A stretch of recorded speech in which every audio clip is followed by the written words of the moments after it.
A real scientist named Thunderfoot has made a prediction. Tesla stock will lose 95% of its value. Even if my predictions come to pass that the whole Tesla bubble bursts and Tesla gets valued like a regular automaker, that is, that Tesla shares lose some 95% of their value. Is Thunderfoot actually correct here? Is Elon Musk doomed? Thunderfoot makes this argument based on that the value of Tesla as a company is as high as many of the other car makers combined. At first glance, this sounds like a good argument, since Tesla only produces around 1% of the cars that the other manufacturers do combined. But in this video, I will teach you something that Thunderfoot clearly do not understand, and that is how to value a business. This is a crucial life skill that you have to know if you do not want your savings to get destroyed by inflation. Okay, so what is a business and how much should you pay for one? Businesses exist to make money. When we buy stocks, we buy a small percentage of a company in order to get a slice of their profits. But how much are you willing to pay for a business? A typical rule of thumb is that a company should earn so much that it will remake your invested money in 10 years. So if you buy 100% of a company for $1 million and put all their earnings in your pocket, it will earn you $100,000 per year. And you will make back your money in 10 years. So now, after 10 years, you will both have a business worth $1 million and $1 million in your pocket. Pretty sweet, huh? This company would have a price to earnings ratio of 10. This is what investors refer to as a PE value, and is one of the most common ways of telling if a company is expensive or not compared to other investments. So simply put, a small PE ratio is a cheap company, and a large PE ratio is an expensive company. His prediction was made on the 10th of August 2022, when Tesla had a stock price of $294 and a PE ratio of 107. And according to Thunderfoot, Tesla's real value should be 95% less. This would result in a PE ratio of 5.3, which is pretty low since the average stock in the S&P 500 trades around a PE ratio of 20. But it becomes ridiculously low when you hear the next bit.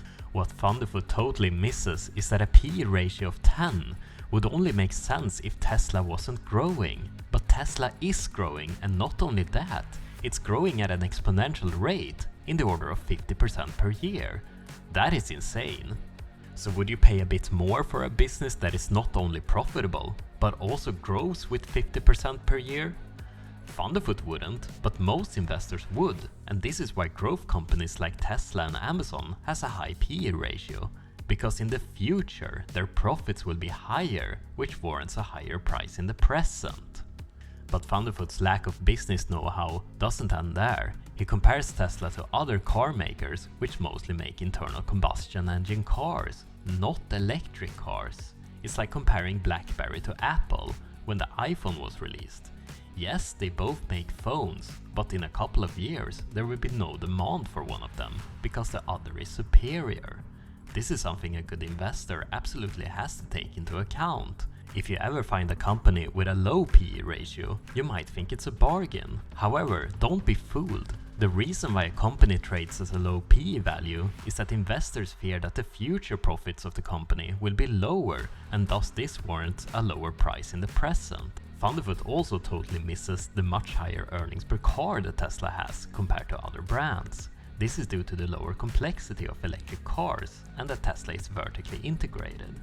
Also, the Tesla sells a software for $15,000, which is just code that can be copied and sold to all future and most previous cars. This results in that their operating margin is 3 times higher than that of competing car companies, which makes investors excited for the future when Tesla makes 20 million cars instead of 1 million cars per year. These are just some of the nuances that Thunderfoot totally misses in his predictions. I know many Thunderfoot fundamentalists are watching. I want to suggest one thing to you. If you're a devout believer in the word of Thunderfoot, that Elon Musk is a total scam artist without any substance, you could make a lot of money by short selling Tesla stock.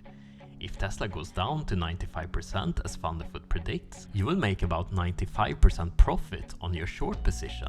I, on the other hand, would advise you against it. But it's sometimes a good idea to put your money where your mouth is at, since this will force you to really scrutinize your beliefs. I guess time will tell if I or Thunderfoot are correct. Thank you guys for watching this video, and don't forget to like and subscribe.